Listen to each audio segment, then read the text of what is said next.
So we're here today with another What We Read video. Yes, we are. Some time since the last one. I can't even remember when it couple went weeks. out. But we're pretty excited to share all of the books we recently read with you guys. So I'm gonna kick things off by talking about a bunch of the ebooks, plus one book I don't actually have on me right now, in this section. So first is a book called For a Muse of Fire by Heidi Heilig. This is the first in a new series from her, and it's basically about a young girl named Jeddah, and she is a traveling shadow player that goes around the countryside with her parents, and they basically put on shows using shadows.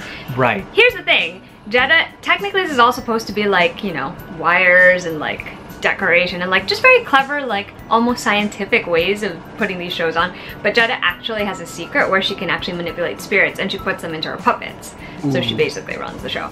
Anyway, the entire story is, it revolves around Jeddah meeting this young smuggler, and then he ends up going with her and her family because they need to escape from a place because they may or may not be in danger. And it unfolds in a very interesting way because there are excerpts of play scenes in it as well as actual chapters, and there are also letters in there. So the mixed format was pretty interesting. The world was a little bit confusing because it does combine some sort of, I guess it's almost French culture, but with a little bit more Asian, almost Japanese culture. Like a fusion. So it's an interesting thing because it's a fusion of those two things, and that's always something that's, I don't know, rather fascinating to explore because they play off each other. And in this story they seem to be more like enemies as opposed to anything else. It was pretty fun. I wouldn't say it was my new favorite book. I had high expectations going into it, but they were just sort of met, but not really, so it was somewhere in the middle for me. If you are interested in reading a story that sort of blends both Western and Eastern cultures and has a very unique sort of format where it plays around with 3 different things, then you might want to give that one a shot. The next ebook I need to talk about is actually a YA sci-fi called Ignite the Stars. This one is about sort of a rebel leader or rebel symbol named Aya Kocha, and she gets captured very early on in the book. That is not a spoiler, and she ends up being sent to like it's sort of a military boarding school for the space organization that has captured her. And once she's there, all she can think about obviously is escaping. And while she has to bide her time waiting for the people who are going to help her get out of there, she also discovers that she's forming relationships with some of these teenagers that she's in school with. She's also a teenager herself, by the way. And everything kind of gets thrown into question for her when she starts realizing that maybe this vendetta she has against the Empire and all of these like people who supposedly are the bad ones in the story, it all gets put into question, like I was saying. It was actually a pretty good story. At first I was a little concerned because it felt kind of clunky and the pacing was a little weird at the beginning. The setup is very clearly a setup, like the start of it. And that part almost had me putting it down because it was kind of rough to read. But once it hits its stride, once she's actually at the school and once she starts forming all these relationships with people, it got very interesting and I was hooked until the end. So, if you're looking for a new YA science fiction book to try, that would be a good option. The third book I need to talk about is called The Dinner List, and it's by Rebecca Searle. This book is an adult book, and it's sort of sparked by the idea of, if you could invite 5 people, dead or living, to have dinner with you, who would you invite? The entire premise is that it's a birthday dinner for the main character, and she has 5 people at the table with her. And it's such an interesting format for the story because they sort of flash back to like how she's connected to these people or what sort of thing would have made her want to invite them, but it also plays out so that you can see what her main source of conflict is for herself that's not letting her move on with her life. And I thought that was very interesting. While I don't necessarily think it's a new like all-time favorite for me, I did find it very fascinating. It sort of gave me One Day vibes, like by David, I forgot what his name is. David Nichols, maybe? I don't remember. But it sort of gave me those vibes and a little bit of Me Before You vibes as well. So if you're looking for something that's sort of in that vein, then definitely check out The Dinner List. And the last book that I need to mention in this section is actually a book that just became a New York Times bestseller, and it's Sadie by Courtney Summers. This is a YA mystery thriller about a girl named Sadie who has disappeared, and it looks like she is following the path of the person who may or may not have murdered her sister. And it is also told in this very cool format where it alternates between podcasts and and the actual timeline with Sadie in it. And I thought it was so interesting. I'm not normally much for thrillers in general, but I thought the entire idea of this girl who is so hell-bent on exacting revenge on the person who murdered her sister, the baby sister that she loved and like was the one person she cared about most deeply in the world, was so fascinating. It was just very difficult. A lot of trigger warnings for this one because there are a lot of terrible things that go on in it, which is not a surprise. But it was so interesting to just see Sadie sort of like trace this person's steps and figure things out and like go through all of this stuff. And it was also interesting to see someone analyzing it after she had done all those things. The podcast offered a different perspective on everything because it allowed you to see someone who wasn't actually involved in the situation, as well as other secondary and tertiary characters that, you know, were on the periphery of Sadie's life or who she had encountered during her journey. It's hard to put down once you start. Like, I found it nearly impossible, and I pretty much read it in a day. So if you're looking for something more on the YA mystery thriller side, that one is definitely one I would recommend. All right, what's in store for you? So I finally was able to loop back around to the book 2 of Super Sons. Aww, Super Sons, where we have everybody's where we have everyone's favorite murder baby under the age of 15, Damian Wayne, and we have the cinnamoniest roll of all cinnamon rolls in, I think, the DC universe, John Kent, son of DC Rebirth Superman and Lois Lane. Yes, in the new DC Rebirth kind of series, when they kind of remade the universe all over again, Lois and Clark actually did get married. They do have a son who is roughly around age, I want to say 11 or 12. I think 11. Probably 11. And he is the biggest cinnamon roll you'll ever find. Unlike Mr. Boy Scout of the year every year, Clark Kent, this is a boy who was kind of born post-millennial, right? And is just the sweetest thing in the whole universe. And in this round of shenanigans, after Damian had formed the Teen Titans, I obviously have feelings about that.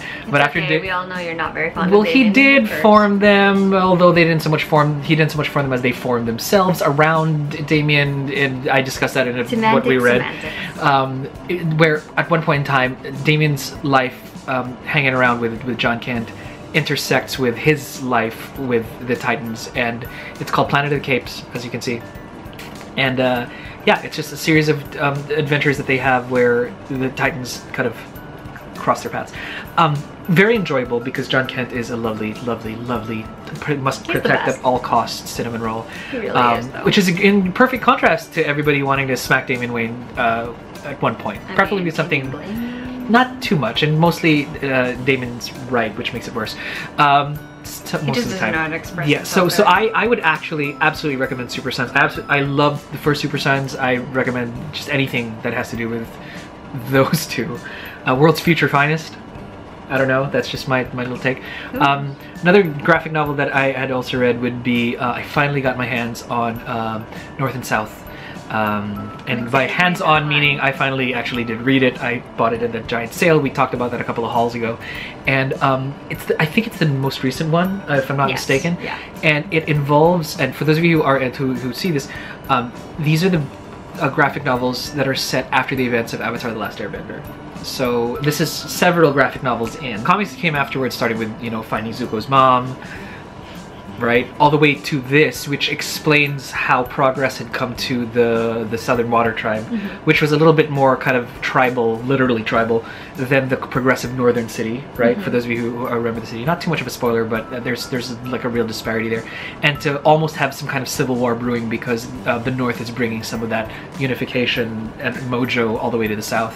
And for plots to be discovered in and around that, is that a good thing? There are some loyalists, and to have obviously centered on Katara and Sokka. Yeah. And babies. Right, and there's just a lot of like it's such a Katara and Sokka centered story that that having the things unfold and having the rest of the larger world be involved was such a joy. Like, we would be squealing if this was something on TV. Like, we would just like freak out. I was like, no, it's that character. I freak out all the time. We really do. That's kind of otaku life lately for us. It's just a lot of squealing. So yeah, so I would do anything Avatar: The Last Airbender that has been, you know, kind of blessed by the creators. The comics. Canon, I'd like to think. So yeah, the comics are canon. Last of the graphic novels before I go to my one ebook that I read would be the Defender series. Fresh off the heels of, and again, this is my Marvel Unlimited minute, fresh off the heels of the actual Defender series, the comic book version, obviously a different set of stories, finished 6 months ago, because that's when Marvel Unlimited. The Marvel Unlimited actually does, and so the 10th issue finally came out. I think they're collecting it into one trade paperback. And I gotta say, this was the Defender story that we deserved that we didn't get on TV. I will forever say that I love the combination of Luke and Jessica and Matt and Danny. Yes, even Danny. I love that combo. I love that they attempted Sigourney Weaver, but that she wasn't as scary as Madame Gao in, you know, Daredevil season 1 or 2. It just didn't kind of do it for me. But in the comics, a new Kingpin arises, and it's one of the old rogues galleries who kind of was like dusted off by the writers and said this is going to be the new Kingpin now, who has a vendetta with Luke, and it's now up to the 4 on the ground, non-Avengery style, trying to, you know, put New York City back in its place, while Wilson Fisk, who is apparently the mayor now and no longer the Kingpin, air quotes on every single word of no longer the Kingpin, is mayor.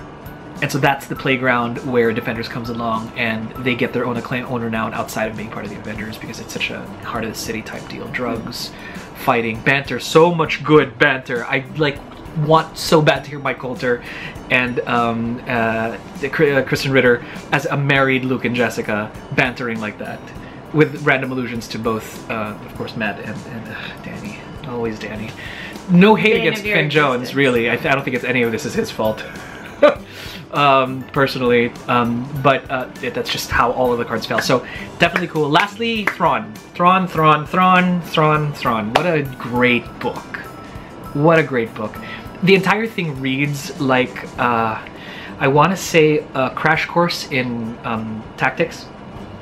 Almost like you're being mentored personally by Thrawn, because kind of every chapter starts with some, you know, factoids about, about strategy and tactics and fighting and war that sort of relate to as the story progresses, right? I got into the book because Marvel Unlimited released the Thrawn comic books issue by issue, so that, you know, the Marvel Unlimited has yet to catch up with real life, but were apparently based on the actual book. And anyone who loved the Star Wars universe back in the day, and anyone who loves it now, especially post Rebels, right, where Thrawn actually did make his first appearance, has to pick up Thrawn. I think this is Timothy Zahn at his finest. I think he's had years to figure out what Thrawn is, and after 5 no longer canon books involving Thrawn, legendary books now, and having, I don't know how involved he was with Legends, but I almost feel like it's a clapback to how Thrawn was portrayed on Rebels, because seriously though, if those schmucks were able to outsmart Thrawn, no hate, I'm just saying, there's no way that the guy in the book Thrawn could have failed the way the Thrawn in the series on TV did, because he's just that good. So that's probably just Deus Ex for the good guys, right? But whatever, it's a great book. I've never wanted to be, you know, I've never wanted to root for the Empire in any way, form, or fashion more than reading this. So highly recommend for anybody who loves Star Wars. Cool. Okay. The next section in the video is going to be for arcs, or books we got for review. Yes. A couple of the ones I mentioned, actually all of the ones I mentioned earlier, were also review books, but these I actually can hold up and show you. So, the first book is The Boneless Mercies by April Genevieve, oh, I'm going to butcher this last name, Tuholke? I forget how to pronounce it, but anyway, I'm going to butcher it. This is basically supposedly a gender-swapped Beowulf inspired story. It's about a lady named, well, a teen named Frey, and she leads a band of people called the Mercies, who basically deal death but in, you know, semi-painless or quick ways, and they're all really tired of being in the death trade, so they decide to embark on this journey towards hopefully receiving a reward for killing this great beast. And along the way they have to encounter so many different obstacles. And here's the thing, it's a journey book, and I wasn't expecting that going in, and I actually really enjoy those kinds of fantasies, so that was fun. I also thought it was fun to explore the different mercies. They all have different opinions about the death trade and killing, and they're also all skilled in very different things. And to watch them play off against each other and to encounter all these situations and have to deal with them was also really cool. Sounds like fun. So I thought it was a really, like, pretty immersive read. It was really interesting, and it also ends on a very satisfying note. So if you want something that's very atmospheric, that is obviously a gender-flipped Beowulf, or if you want something that's sort of like a journey book as well, that's got like this epic feel, but it's also not very long, this is actually a good one to pick up. Cool. So the next two books I'm talking about actually came out this week, which is very exciting. Hooray! The first one is The Storm Runner by J.C. Cervantes. This is the first of this, I think it's a trilogy, possibly longer. This is the first in a series that is inspired by Mayan mythology instead of, you know, Greek or Roman or, what is it, Norse. Norse. The entire premise of this one is that the main character, Zane, actually lives right next door to a volcano. And this volcano has been, well, it was dormant for a long time, I'm pretty sure. And then all of a sudden, one day, he sees a plane crash into it.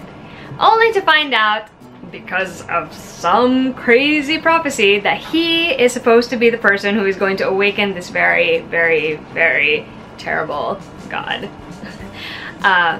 He doesn't think this is true because Zane, you know, is pretty much ostracized and sort of a loner because he's had a limp all his life. But as the story unfolds, you will discover that there's a reason for that. He also meets a magical shapeshifter and a giant, and his uncle comes along for the ride. And oh my god, I didn't know that. Like most Rick Riordan, I've started, so I know who the uncle is. Like really? Most Rick Riordan stories, this one mirrors them in the way that it's sort of like hijinks and more hijinks, and just when you think there can't be any more, there are more hijinks. But also what I really loved about this one was that she really managed to capture the humor in it.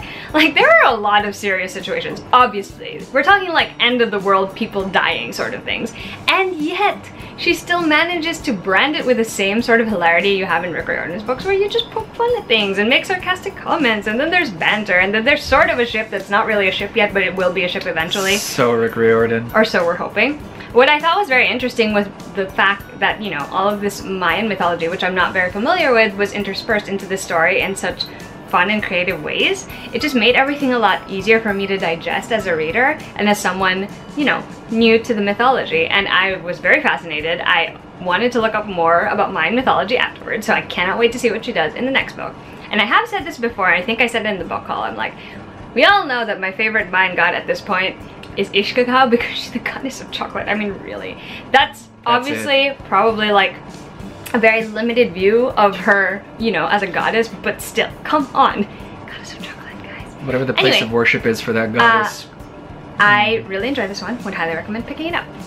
And the last like arc I have to show you is actually for a graphic novel, and it's for a Check Please. This is book 1, Hockey, and it basically is a story about this dude. His name is Eric Biddle.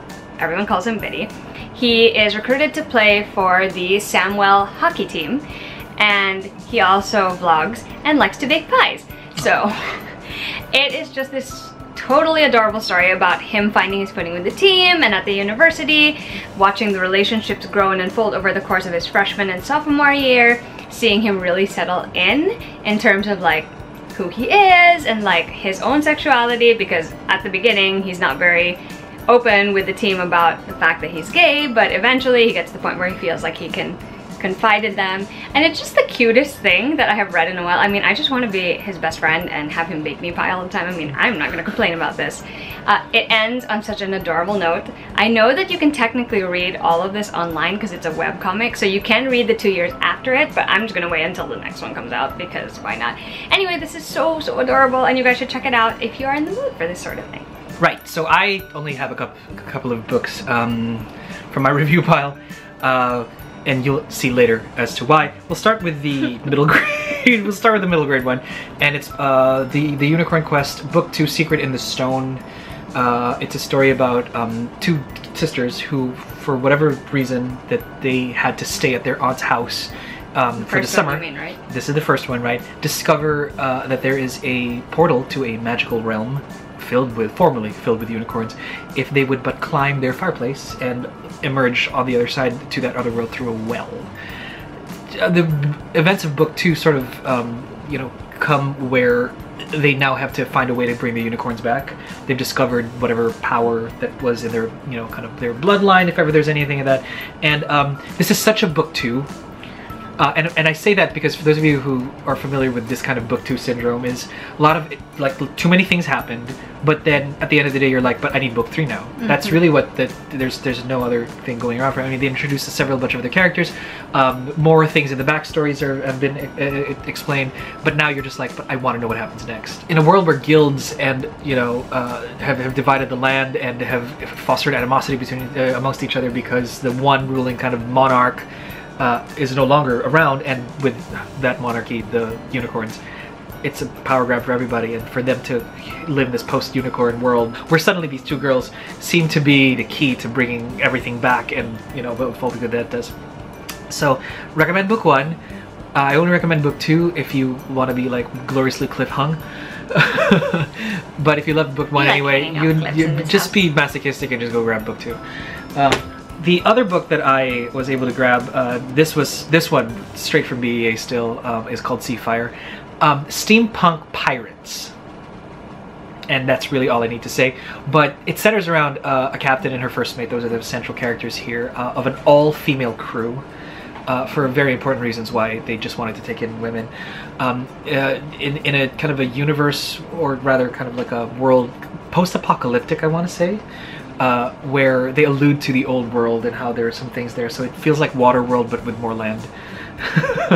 But just roughly the same kind of dystopia, and the seas are ruled by these evil pirates, and their minions are called bullets, and they're not called crews, they're called clips, because bullets and clips and groups and stuff, and they have a vendetta. The captain of the ship, Caledonia Styx, so Captain Caledonia to you, and then her, rough and tumble crew of the most badass ladies you could ever find this side of the high seas, crew the Moor's Novice, which is their ship.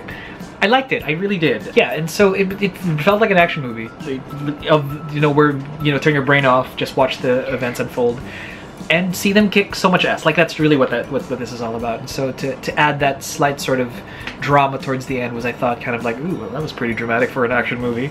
So if you treat it as that, 5 stars.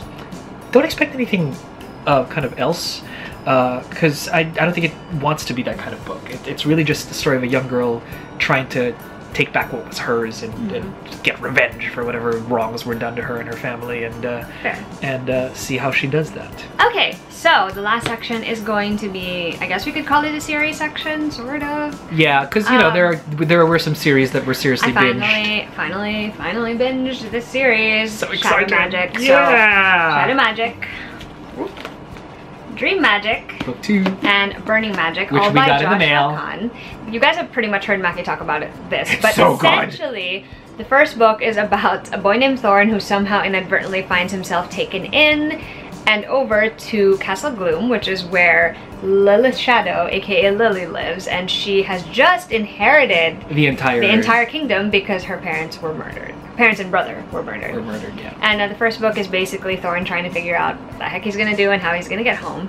And Lily, on the other hand, is trying to figure out like how to rule this place because she doesn't really want to, and she's also trying to get out of an arranged marriage that everyone is trying to put on her. That arranged marriage. To broker the peace. And so their adventures start here. In the second book, they are dealing with a different villain this time who has come to threaten Castle Gloom and all of the Shadowlands, I guess is what they're called. I don't remember.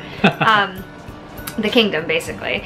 And in the third book, they actually travel out of those lands and visit one of their friends who lives somewhere else. And honestly, these books are just so much fun. Like, I enjoyed the first one for the banter and the characters, and Hades, who is like the most awesome, sarcastic, non-speaking character I've ever met.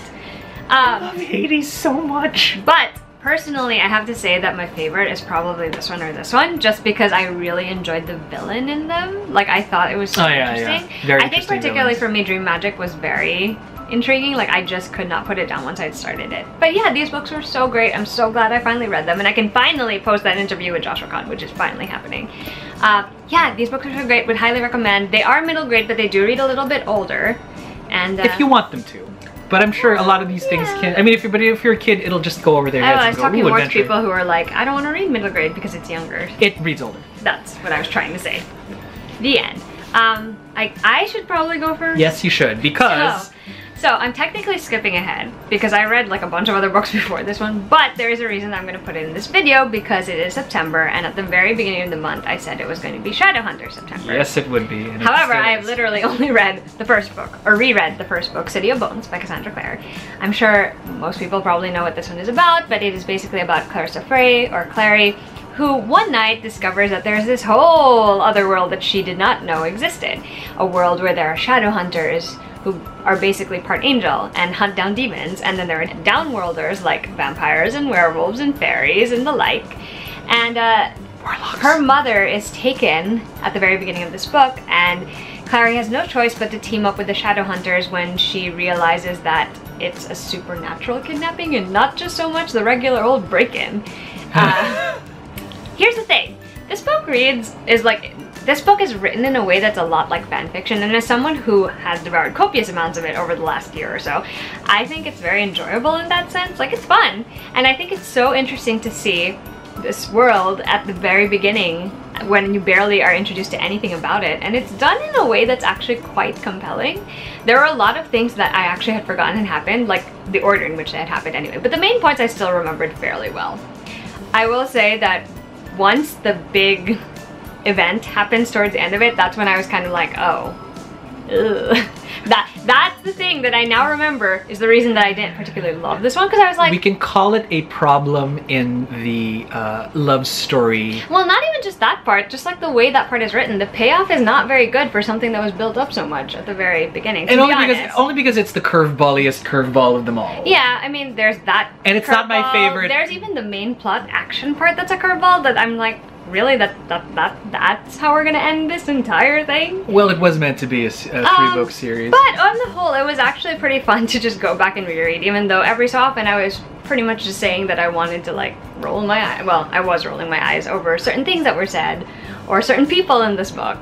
I will say that I still don't particularly love Jace, even though I can appreciate sometimes. And we have friends who really do love Jace. I did not particularly like Alec at the start, but at the end I was like, okay. I call Alec at the start Alec 1.0 because people change and they grow. Also, Magnus is still my favorite. Simon is also my favorite because he totally just makes me laugh. He just brings this deadpan sass that reminds me of Maki so much that just cracks me up.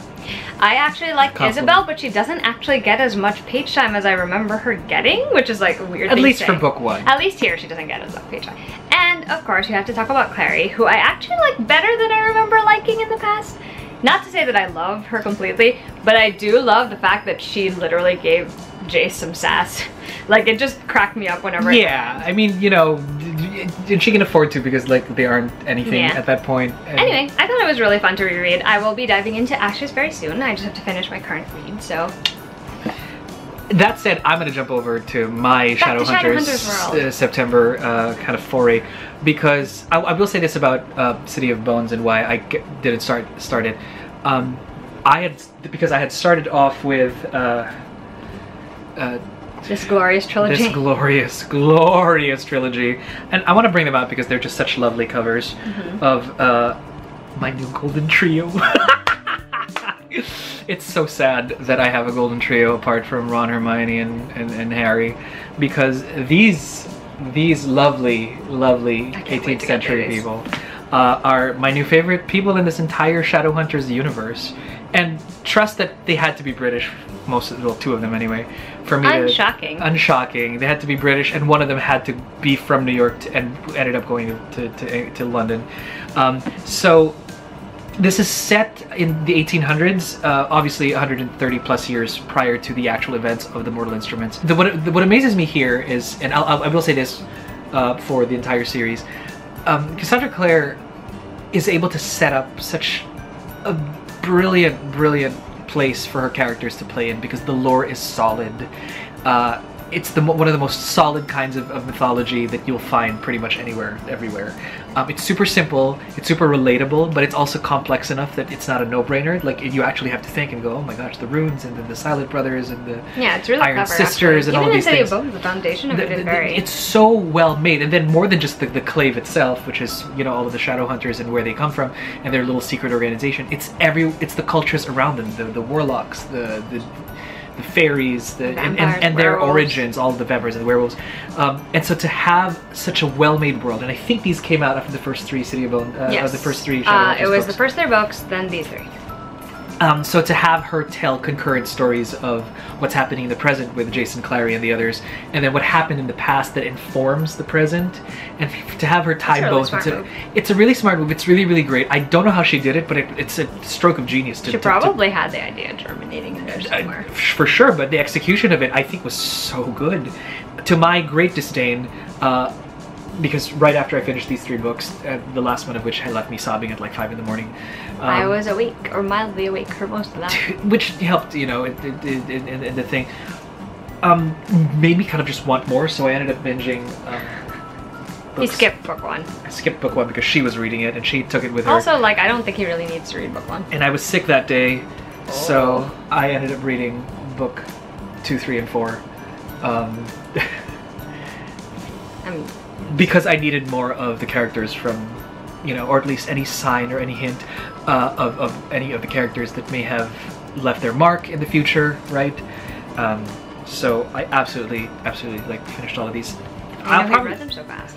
I'm reading this one next. Yay, party! I'll probably end up babbling if I go on any further, but... Don't worry, we'll do an entire video about our Shadowhunters feelings. Great, I'll save it for that. But I really feel like if you want something that's accessible and very, very young, very, very savvy, sex positive even, I'd like to think, and... Sorry. Laughs hysterically. Jane! If you're watching this, you know why I laughed. I think the amount of banter that existed even all the way back in the 18th century, all the way to now. It's really fun. Cassandra, I'll leave it at that. Cassandra Clare has mastered the art of bantering between characters. It's just so good and it's so great, and it's the same brand of humor almost, and it's really just the same characters playing off of each other, really. The loudmouths. So excited to get to those. And so for that alone keeps you entertained. If you care about the lore, if you care about the banter, then you can forgive just about anything else and everything else about these books. So 5 stars all the way through. So, I also would like to point out that I would like to think that if you are going to be a published author or even a writer, you would want to be in like improving constantly from your first book. So it doesn't surprise me that those are better. The level of improvement in terms of just the quality of the writing and the depth and the intricacy shoots up exponentially from book 3 onwards. The minute she involved the 18th century characters and incorporated that into the lore, I think she just had something good to set in the past so that it triggers something great in the future, and they're immortal characters here, so to have those little intricacies alluded to back and forth, it's almost like an Easter egg hunt, and that's what I've been doing in the last few days, is Easter egg hunting, because I've made it very clear to my friends, there's no unnecessary hate. I'm not fond of the present day characters, but I am absolutely... I had no idea. She's heard me, but I am absolutely in love with the 18th century characters, and which basically that I'm very aware of. And because I'm a huge fan of legacy and lineage, that's it. I'm sold. 185% on a bad day sold. So highly recommend to anybody who cares about good lore and good Meanwhile, banter. This girl only cares about Magnus Bane for the most part. I want to be him. Really. He's the best, honestly. I just want to, like, this house is basically the House of Bane. And which we will talk more about in the Shadowhunters video. That will come up, I promise. Anyway. That wraps it up. Those are all the books that we have been reading recently. There's going to be another one of these very soon, I'm sure, because we've been reading a lot more than we were a while back. But anyway, what have you guys been reading? Have you read anything that we mentioned in this video? Do you have thoughts? We would love to hear them. Does anybody still want to talk about Thrawn? No? Okay. Alright, till next time, guys. Bye!